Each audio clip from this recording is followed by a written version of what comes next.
It's another blowout loss for the Washington Wizards to the Cleveland Cavaliers. Washington simply could not defend the three-point line tonight, but one Wizard does deserve our attention. It's Sharife Cooper.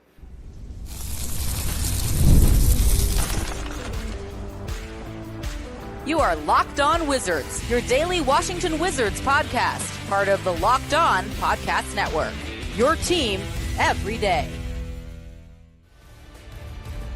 DC family, you are locked on to the Washington Wizards, where you're part of our family. We thank you for making Locked On Wizards your first listen every single day. We're part of the Locked On Podcast Network, where it's your team free and available every single day. And today's episode of Locked On Wizards is sponsored by FanDuel. The winter games are on for the Olympics, and there's no better way to follow it than with a bet on FanDuel. FanDuel, play your game. Alongside the DC sports content creating Savannah Abdullah-Ayubi, I'm Ben Strober, and I cover the Washington Wizards for Roundtable IO. AB, how's it going, man? Tough loss tonight, but it was expected. No big man out there. In Cleveland, Sam Merrill was shooting the lights out. He turned into prime Kyle Korver, Ben. Man, we will talk about Sam Merrill and his career-high 32 points in the second segment of this episode. I think it's a testament that Washington has a ways to go in terms of its perimeter defense, why that will be pretty important going forward. We'll give you a chance to let it all out in the third and final segment as well. But let's start with Sharife Cooper, who I want to highlight as a positive in this game because quickly, AB, he has won me over with his heart and his hustle. It's something that I've really admired, maybe because I'm a smaller guy myself. I just see it. I'm like, wow, this guy who's 6 foot just went up there and blocked 6'10" Jared Allen at the rim. He was out there diving for loose balls, poking away steals, hustling, picking up 94 feet. There was a lot to like about Sharife Cooper's game tonight, specifically in his 24 minutes. He had 11 points, 5 rebounds, and 5 assists. Finished 4 for 9 from the field after making his first 4 shots, so got a little bit colder there in the second half. But he continues to do things that actually impress me, and I think he's actually earning himself potentially a role on this team playing off the bench next year. And I'll admit it, AB, when we first picked up Sharife Cooper right before the season, obviously like he's a name that everybody knows because of his basketball past, and things haven't really panned out for him early on in his career.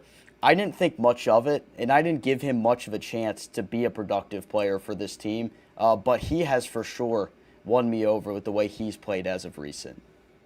Like you said, Ben, I was a big fan of him coming out of high school. He had this one crazy between the legs play that I still remember to this day watching it as a kid. But the one knock on him was the size, Ben, and him being barely 6 foot, 6'1". I thought that him being signed by Washington would be somewhat of a tank commander because, again, defensively, the Wizards already aren't good defending the three-point line or defending inside. So Sharife Cooper, the lack of size, could definitely help you tank. But offensively tonight, if I'm looking at it, 11 points, 5 rebounds, 5 assists, 1 steal, 1 block, and 24 points. So for this game on to the end of the season, this is Sharife Cooper's showcase to show that he can be that backup point guard next season when Trae Young hopefully is healthy. And who knows if you add a guard in the draft, if you land a Darren Peterson, Sharife Cooper has the opportunity to prove that he's worthy of being a backup point guard in this league. And tonight, he took advantage of his minutes. The size at this point, Ben, if you're going up there and blocking guys like Jared Allen at that size, you got that heart. He hustles, and in all honesty, we don't know what the future holds for a player like Sharife Cooper on this Wizards team. We don't know what the future holds for a lot of these players because a lot can change in one offseason. I expect Washington to be active in the offseason as well. That's what we've heard from the general manager, Will Dawkins. They're obviously hoping to add a very talented player to the mix from the draft, and depending on what position you get there, like things could shake up and maybe things don't work out in the end for Cooper. But I think it is notable to point out what he's been doing. Just pull up the recent game log for the kid and like how he's played in the last couple of games overall. If you just look at the performances, against Miami, he had 8, not his best night, but 14 against Brooklyn on 62% shooting. He had 18 in the win over the Pistons, where he shot 66% from the field. And continuously, I'm impressed with the way he actually moves with the basketball in his hands, because one thing Washington has struggled with this year is have a guy that can break down the defense, get 2 feet in the lane, and make plays for you happen there. Sharife Cooper consistently has been able to beat his man off the dribble. And when you get into the lane, good things happen. We've seen him make a couple of really nice dishes. He had a couple tonight. He's had a couple in the previous games. Or it gets you an opportunity to get all the way to the rim. I know for a guy at his size, it's not easy to get all the way to the rim. But it is impressive that he's been able to utilize his quickness to get to his spot. So it is something to note. And kind of just like, maybe because I have a soft spot for a guy with the heart and hustle like him, because he kind of reminds me of the way Justin Champagnie plays out there. Obviously, a lot less athletic and a lot smaller than Justin Champagnie, not quite as impactful on a team like this. I have a soft spot for it, and I'm rooting for the guy right now. It's kind of something as the game is going along and you think, oh my God, this is going to get really ugly here early on in the game. It was 1 point to 5 in this game because Washington had no available starting centers in this game with Alex Sarr, who was out with a calf injury tonight. You had Bub Carrington take the jump ball. That's insane, Ben. Against Jared Allen. I'm like, are we going to score? Like, I don't know how we're going to score in this game because we don't have any center that can help initiate the offense. We're like basically the whole offense in the first half of the first quarter was Keyshawn George trying to do everything. And he ended up finishing with 13 in that first quarter, only finished with 17. He was 8 for 8 from the free throw line in that first quarter and surprisingly did not get to the line the rest of the game. I guess he only ended up playing 24 total minutes, so not seeing a lot of him the rest of the game. But, I mean, it was kind of balanced in terms of the minutes we saw for everyone, but not great shooting nights for a lot of the Wizards in this game. Trey Johnson came back from injury. He was 4 of 13. Bub Carrington was 4 of 9 from the field. Will Riley, an abysmal 1 for 12 from the field tonight. So a night offensively, you didn't get a lot of production from the guys you kind of expected to do so. I think Sharife Cooper was a big help, and then Jameer Watkins as well had a season-high 16. Yeah, it was rough scoring the ball, and obviously this team struggles when it comes to guarding the perimeter. But just Sharife Cooper's future here in Washington, Ben, I think I've seen enough of him in the G League. Him and Will Riley are guys that I want to see him get more bump as we go on. And as we see some of these nights where you'll see guys get last-second scratches and not be able to play, Sharife Cooper is a guy that can step up. And I want to see how he plays alongside some of the core guys in Justin Champagnie, Bilal Coulibaly, Keyshawn George, Trey Johnson. The size, honestly, if he, like you mentioned, the heart's there, and offensively playmaking, there was one play I remember during Detroit where he had a crisp behind the back and a lob to Bilal Coulibaly. And those are some things that we'll see from Trae Young hopefully next year. And I'm pretty sure Trae and Sharife are the same size. Obviously, Trae can shoot it offensively a lot more gifted, but Sharife, he has a lot to prove. And maybe the knock, obviously, the whole time was his size, but if he can go out there and give you 10 to 11 points in less than 20 minutes, that's a guy that I want to see long-term when this team starts competing. So I'm excited for Sharife's tenure here in D.C. It's going to be exciting. It's not a lack of talent thing with Sharife Cooper. He is clearly talented, and he clearly has some skills that not everybody on this Wizards roster has, which is, unbelievable to say because this is a guy that wasn't getting any type of minutes throughout the first half of the season, really. It's just been the last 8 to 10 games or so where you start to see him finally get his opportunity given where Washington is. You're going to be seeing some crazy lineups throughout the rest of the year. Kadari Richmond got signed to a 10-day contract today. He came in for 6 minutes and put up 5 points, 2 for 2 from the field, so credit to him. He stayed ready to get off the bench and give you some minutes in this one. But we know that it's going to be tough for these final 2 months in terms of the product you're going to see out there on the floor. And it's exhausting. Like, it is exhausting. And I'm not going to get up here and scream every single day about how bad they were defensively, how they gave up 16 threes in this game. It's obvious. I understand that. And we're going to talk about why the perimeter defense needs to be better next year. But at this point in the year, like when you're covering a team like this, AB, like we have to start really digging deep and seeing like what actually makes sense from what we're seeing in this game and what's something that we can actually notice as something that can happen going forward for next year, because we know next year is where things are going to really ramp up for this franchise. Like everybody is kind of in that like, all right, where's the 2K sim button? Can we get to May 10th for the draft lottery?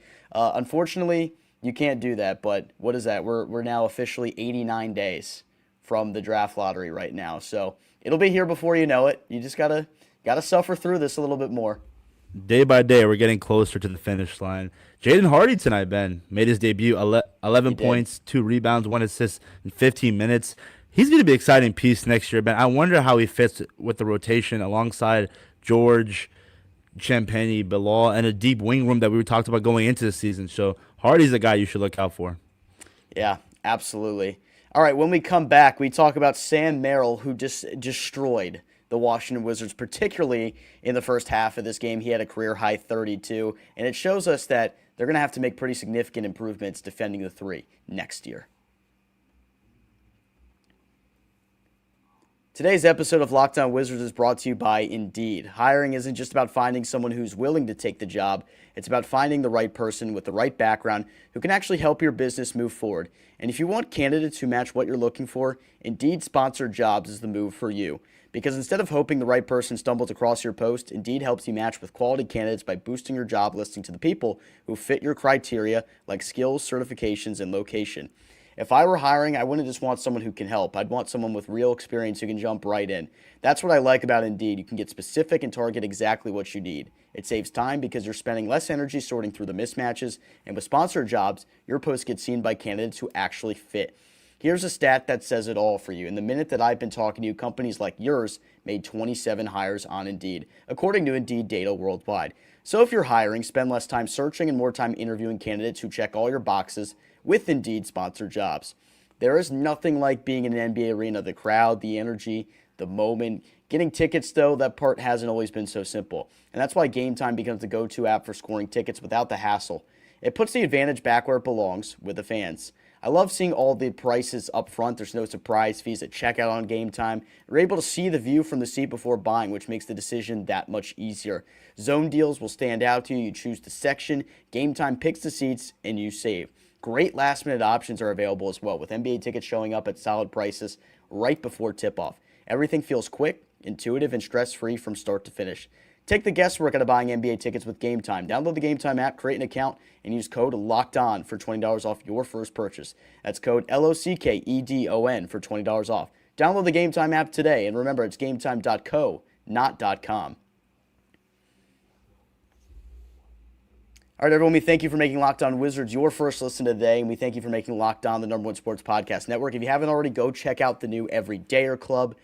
You got to get access to this stuff, man. Ad-free audio versions of the podcast compatible on Apple, Spotify, wherever you get your podcasts. And invite to the members-only Locked On Everydayer Club Discord, which includes a group chat just for listeners of Locked On Wizards. If you're hanging out in that Discord, we'll be in there and we'll chat it up. It's going to be a long final 2 months, so you might want to get in on that. Go to lockedonwizards.supercast.com or tap the link in the show notes to learn more. All right, Sam Merrill, career-high 32 points for the Cleveland Cavaliers. This dude always cooks us, first of all, but it showed me one thing. In a night where you give up 16 threes on 42% efficiency for Cleveland and what Merrill did in that first half where he knocked down all 7 of his looks from behind the arc, it just shows you that this team will have to find ways to defend the three-point line better next year. That is the bottom line. And I understand that when you don't have a center out there, it makes everyone have to do a whole lot more defensively, like kind of collapse down, crash down, because you're really struggling to go after rebounds in this game. But they got to get better at defending the three-point line, because especially in that fourth quarter, the game was already over at that point. It just started raining in more and more. And I just thought it was so funny when Merrill made his 7-3 from the corner, AB, like in front of the Cavs bench, heavily contested. It was kind of one of those moments where it was like nobody was going to stop him. He was actually pretty contested for the last 3 that he made, but sometimes a dude is just simply not going to miss. He's not going to miss, and he was in that moment. Everyone on the Cavs bench, just jaw dropped on how good Merrill was in this game. He crushed us. It was that type of night for Sam Merrill. I mean, oh my goodness. I thought it was Steph Curry out there, Ben. And he was the leading scorer alongside Donovan Mitchell. James Harden tonight, I think it was his first game playing in Cleveland. He had 13 points, 11 assists. I love that you brought up that tweet, Ben, about him already foul baiting. It was just so frustrating early on. I can't stand that type of basketball. But hey, it is what it is. Yeah, Sam Merrill, I mean, I wonder, Ben, who's going to be our Sam Merrill when this team starts competing. We're hoping that Trey Johnson, Keyshawn George, and a lot of these guys can light it up like him in the future. It's just hard when there's no Vucevic, there's no Bagley, there's no Alex Sarr. Those second chance points, those kickouts, guys are going to be open. And Sam Merrill was open tonight. It's amazing. And Again, that fourth quarter, the game was already out of reach, but it just like every three, Ben, was just like another. It was just twisting the knife as a Wizards fan, because although you wanted to lose today and that's the ultimate goal, you just wanted to be a little more competitive than that. And I think you play Cleveland one more time, I think, towards the end of the season. So we'll just have to see where the team is at that point. But yeah, it was tough. And then Jared Allen tonight with 21 and 9. The Cavs just did what they were supposed to do. This was expected. They were supposed to blow out this Wizards team. And I just knew, Ben, when there wasn't a big man out there, it was going to be a long night for our Wiz kids. Yeah, this Cleveland team has been the best team in basketball since late December, where they were kind of struggling. They were around the middle of the pack of the Eastern Conference. But since December 29th, they have really changed the outlook of where they are. They go and they make a big trade, trading Darius Garland for James Harden. And I'm not a huge fan of Harden, if I'll be honest with you. I don't see that as a guy that gets Cleveland over the hump in the postseason, but they're 34-21 now, fourth in the Eastern Conference, a game and a half back of second. You got to give a lot of credit to what they've been able to do. I think they can succeed with Harden, but James Harden has to realize that this is Donovan Mitchell's team. And tonight that would actually reflect it. 13 points for Harden, 11 assists. He was a plus 18 in the game. So Harden definitely played within the role. 12 free throws, Ben. Are you freaking kidding me? That's a given. That's a given every single time. That's within the role that you need to see for James Harden. But that is Donovan Mitchell's team, and that's how it'll have to be in order for them to get over the hump in an Eastern Conference that's open. So I commend the Cavaliers for trying to go for it in a year like this. It wasn't working out, and they made a move that hopefully they think in their right minds will actually work out for them. But no, like just going back to defending the 3-point line, it got pretty ugly in this game. And I think as the lead started to kind of snowball a little bit late in the fourth quarter, guys were standing around. I mean, even on the broadcast, Chris Miller and Brandon Haywood were a little bit critical of Washington ball watching on defense. And that's something that's kind of been a theme throughout the majority of the year. Like, you've had these spurts where they play pretty physical defensively. They give you that effort. But when it starts to snowball like that, I understand the intensity is going to go down, but there are way too many open looks, not good enough closeouts. It's going to have to be better next year, and hopefully if you have a healthy Anthony Davis and Alex Sarr out there, you can have your wings and Keyshawn George, Bilal, Trey Johnson, whoever's out there, kind of pick up the pieces and benefit from that, because they're going to have to get better defending the 3 next year if they want to be remotely close to a better defense. They just have to be, in general, better at defending, Ben. Inside the paint, outside the paint, outside the perimeter. Again, this team next year, I expect us to be a top 15, 16 team offensively when it comes to points per game. And defensively, I think having AD, a healthy AD, and Alex Sarr pair alongside the front court will alter the way offenses attack this Wizards defense. And then maybe they'll shoot more threes, but hopefully that means our wing defenders in Keyshawn and Bilal will be able to step up. A silver lining, Ben, quick. The Pacers just beat the Nets. So yeah, I'm looking at that right now. There we go. We got something, ladies and gentlemen. The Jazz are up by 20 on the man. The Kings might never win another basketball game. I mean, it is unbelievable, Ben. The fact that they have Russell Westbrook, DeMar DeRozan, Zach LaVine, and the last one they got was against the Wizards in late January. That is unbelievable. It's been a good week for the Wizards in terms of getting some wins from teams that you need to pick up some wins. Brooklyn picked up a couple this week. Indiana got a win over New York last night, another tonight. Utah picked up a win in a game where they were actively trying to lose, and they admitted as such.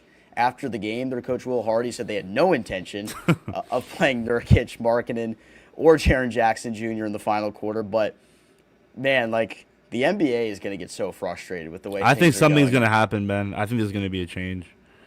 But, like, can you realistically make a change that actually impacts something for this year? Because, like, what if you get host? I think it was Bobby Marks that said what the Jazz are doing is ruining the integrity of the NBA. So it's a big topic of discussion right now. I mean, you were talking about it today on the Junkies, Ben. Well, so, yeah, that is true. It was a big debate about what they should, and there's not really an easy solution to it. That's the problem right now. But the way the NBA has kind of been recently, all right, you got the end of October when the season starts through mid-January. It's pretty good hoops. Like, you got everybody trying to get a feel for the season. You got some young up-and-coming stars trying to figure out who they are. You're trying to figure out who's, like, the top dog in the NBA at that point. This year, the Thunder were dominating. Wemby was coming into his own. And then you kind of get to this point post-trade deadline where everybody who's going to be a playoff team outside of, I guess, some, like, play-in teams and maybe the Western Conference, which is a little bit more competitive, everybody kind of knows what direction their organization is heading.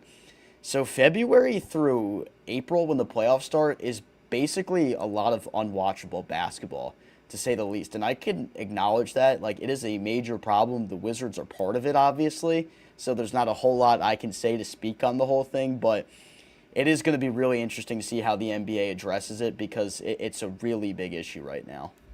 And honestly, any solution, it's going to be hard to satisfy all parties. There's going to be a loser one way or another. So it's tough. I like the idea that the bottom 3 teams have the same chance of getting that first overall pick. But again, last year, Ben, Jason brought up a good point on the Junkies Bishop. The Dallas Mavericks won 40 games. They got Cooper Flag. That's generational. Wemby, Spurs. The Hawks got the #1 pick. The Hawks. It doesn't make any sense. And it's a flawed system. We all agree. But we're hoping that this year the tides will turn for the Wiz, because I can't take it anymore, Ben. There's no way another year where you luck out and you get the 5th or 6th overall pick. I'll freaking lose my mind. Well, don't get too worked up about it, because it could easily happen. That's all I can say right now. Like, you try to tread lightly in a situation like this, but like, this is the mission. This is what we signed up for. So if it doesn't work out, like, you have to find a way to pivot, because the Wizards basically signaled already, like, they're done deconstructing with the trades to get Davis and Young. So there'll be an expectation for them to play more competitive games. You're not going to at least purposely bottom out, but we know the year that Detroit lost 28 games in a row, they were not tanking that year. They just were that bad. So you don't want something like that happening in DC. I think the Washington Wizards will be better than that, obviously. They're probably going to avoid something like that happening, but it's never a guarantee that tanking and bottoming out is going to work, which is like the big risk in doing it. But I think it was the right decision for the Wizards to make the call to bottom out for 3 years, and hopefully, you get out on the other side of it and figure out, let's drop your comments down below what your guys' thoughts are on the state of the NBA right now, all of the tanking, everything that's going on, your thoughts on the Wizards and what's happening for the end of the season. Want to hear from you guys, and we're going to hear from you guys when we come back. Your favorite segment on the Locked On Wizards postgame show is next. Let it all out, coming up here on the Locked On Wizards podcast. This episode of Locked On Wizards brought to you by FanDuel. The winter games are officially here, and if you're anything like us, you're locking in for the events you only get to see on the biggest stage every 4 years. And that's why following the winter games on FanDuel just makes sense. From medal counts to individual events to finding your angle on the sports you care about the most, FanDuel gives you more ways to stay connected to the action. The drama of curling matches that start slow and those somehow get so intense, it is unbelievable. Speed skating races decided by inches, hockey games that feel different right from the opening faceoff. Even those niche events become must-watch when you're fully locked into the competition. FanDuel keeps the entire Olympic experience engaging from start to finish. The Winter Games are on, and there's no better way to follow them with FanDuel. FanDuel, play your game.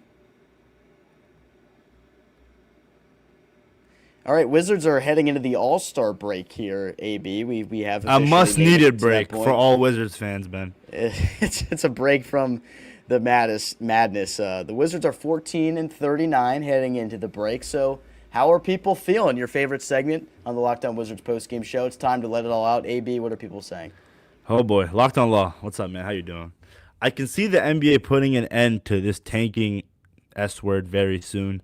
Yeah, I don't know about putting an end, but the controversy behind it is heating up. Like I mentioned, what Bobby Marks said on NBA ESPN, and just fans being frustrated. I mean, think about it, guys. Our favorite team's destiny, the Washington Wizards, gets dictated by a few ping pong balls. It blows your mind. Wizkins, what's going on, baby? I've been saying I can see him as a third point guard on this team, talking about Sharife Cooper, or second true point guard, Bub combo guard. Yeah, we talked about it earlier, first segment. Sharife Cooper showed us some nice flashes tonight. And honestly, these past couple of games, he showed that he could play at this level. And the size isn't much of a concern because offensively, he gives you 10 to 12 points. They can play make. He is better than Bub Carrington at getting into the lane. And I'm not saying he's a better player than Bub Carrington overall, because I think Bub is a better shooter. But Sharife Cooper is certainly better at beating his man off the bounce and getting into the lane. That's a fact that I've seen with my own two eyes right now. So it is interesting to think about like how those roles could shape out going forward. Like maybe Bub's future, like if he's playing off the bench, is in the combo guard role, and then maybe you see Sharife getting some of those minutes as a backup guard. Could be interesting to see. Sharife is going to be a fun piece to watch as we end this season. Locked on Law says, Will Riley, come on, man. 1 for 12. It happens. Not too long ago, we had a 27-point game against Brooklyn off of 45 minutes. So there's going to be games like this where Will Riley is going to struggle. He's 19 years old. Let the kid grow. Wiskins also says, let the man have an off game. This is new territory. Coley Buds. What's going on, man? Kaderi was ready to go. Was this Kaderi Richmond's first game, Ben, as a Wizard? Or Yeah, it's his first game as a Wizard. They Awesome. just signed him off the Go-Go today. Do you think we're going to see more people getting signed off the Go-Go? I think all bets are off right now. Anything is on the table at this point throughout the remainder of the season. 99 Brando 99 says, what a crap game that was. No one showed up. That's a bad tank loss. I see your frustration. You wanted to see a more competitive game, but you just had to realize that there was no big man out there. We had Bub Carrington doing the opening tip. That just goes to show how the game was going to go. And Cleveland just being able to shoot the lights out. Sam Merrill turning into prime Steph Curry. It was hard. And you just keep moving forward. It was nice to see Bilal. I don't know if we touched on him, but he had 12 points? Okay. That was Bilal's best offensive performance in quite some time. He actually did a fairly nice job getting downhill, got to the free throw line a couple of times. He was aggressive, which we need to see from him offensively. I think Coulibaly will benefit more from having talented offensive players around him when he has to create less for himself.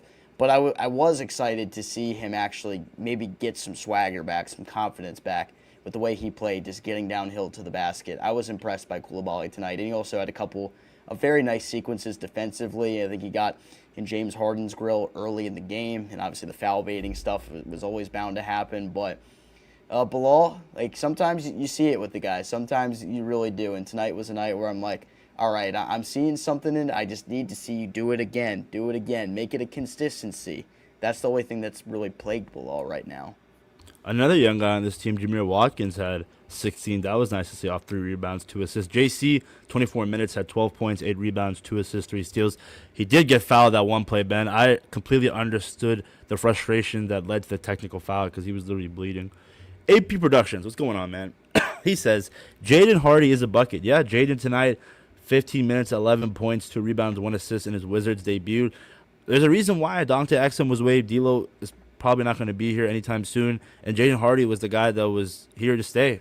I'm excited for him, Ben. Just on the age alone, when you saw the package coming in, you saw that one of the players was 23. I don't even remember how old Dante Exum is, but he's old enough for me to not be worried about it. We all know D'Angelo Russell, who he is, and the baggage that comes along with it. I go, okay, wait, that's another intriguing piece. That guy's 23 years old. I don't care if it said Abdullah Ayyubi, but it says he's 23 or 22 years old. Like, I'll take him. Let's see what you got. He fits the timeline. But Jaden Hardy, like, he told Megan McPeak today, like, I'm a scorer. I can go out and get buckets. And tonight I think he actually played pretty well in his opportunities, got in rhythm for a couple of nice catch-and-shoot 3 opportunities. He's going to be someone that we're going to keep an eye on throughout the rest of the season, see what's up with him. SBH23451 says, I really want to be done with this season and just fast forward to next year. Trust me, buddy, you're not the only one. WD Mans says, Sharife can have my wife. Well, I don't know if I can say that one, but he's a big fan. He's a big fan of Sharife Cooper. 99 Brando 99 says, what is up with Will tonight? He just seemed off all night. I guess it happens with young players. Yeah, he's only 19, guys. It's going to happen. And at the end of the day, all these games, especially these blowout ones, are learning curves. Igor, what's going on, man? He says, how is CJ and Corey doing in Atlanta? CJ, Ben, it started off slow, but I've seen him drop like 25-plus games. Well, I mean, it's just like how it was here. It took a little bit of time for him to adjust, and then everyone all of a sudden was like, wait a second, this is CJ McCollum. This guy's scored 20 points per game for the last 15 years that he's been in the NBA. There he is. I still can't believe I almost read that Sharife Cooper comment. Let me see. What else am I looking at? Tenzo2575 says, Pacers about to beat Nets. This is amazing for us. Yeah. Again, that's a silver lining where you're looking at the standings, and that's just how it's going to be. As sad as it is, and hopefully this is the last time as fans that we watch the game of basketball. Hey, we moved into second. Let's go. Second worst record in the NBA right now. We were tied last with week. Indiana, Last week we were at 5, right, or 6? Mm-hmm. Yeah, and now we're second because we have 14 wins. Indiana now has 15 wins, and then you play Indiana twice next week. So there you have it. It's gonna be The fun to Kings are watch those still lineups, bro. The Kings will still be 3.5 games up after tonight. They'll have a firm grasp on that number 1 spot, but that's okay. We can't compete, man. I don't think we can. It's literally impossible. We literally tried our best last time to lose to them, and it didn't happen. Like, it's crazy how bad the Sacramento Kings are. I feel for their fan base. I really do. I mean, the fact that there are some fans out there that watch the team, respect. That's just a tough market to play in. Tenzo also says, and we'll end it off, do you think Jameer Watkins is capable of being a rotational player next year? 100%, Ben. That defensive upside he gives you, especially if he can sprinkle in 9 to 10 points per game, he's going to be really good, Ben, defensively. Yeah, I think he'll be in the rotation next year. It just seems like a guy, like, versatility off the bench defensively. That makes sense. Maybe he'd probably be back on a 2-way. I don't see him being on a standard contract next year for this team. He should probably be on a standard contract for at least the rest of this year. But in terms of next year, I feel like it makes sense for him to be on the 2-way. Mm-hmm. You've been watching Gilbert Arenas Jr., Elijah Arenas. He hit a game winner. He's been cooking since he came back, and he probably would have been a lottery pick in this upcoming draft. He didn't miss so much of the season. I think he had a torn Achilles or something like that happened way back when. I don't remember the exact injury. No, I thought he got into a car accident, didn't he? Well, I think he also got into a car accident. Oh, wow, yeah, both. So he had a string of really tough luck. And now he is hooping. Like, what if he goes late in the first round of this draft? Somebody might actually get a steal. Oh, how could I forget about this? Gee whiz, Ben. Is that actually true that he's suing, or is that satire? I believe it. I think, TMZ, like, they're gimmicky, but they report real news. That's G Wiz is lawyering up on Jackson Hayes, and G Wiz is gonna get a nice payday out of that. Like, yes, we probably won't see G Wiz at Capital One for a couple of weeks.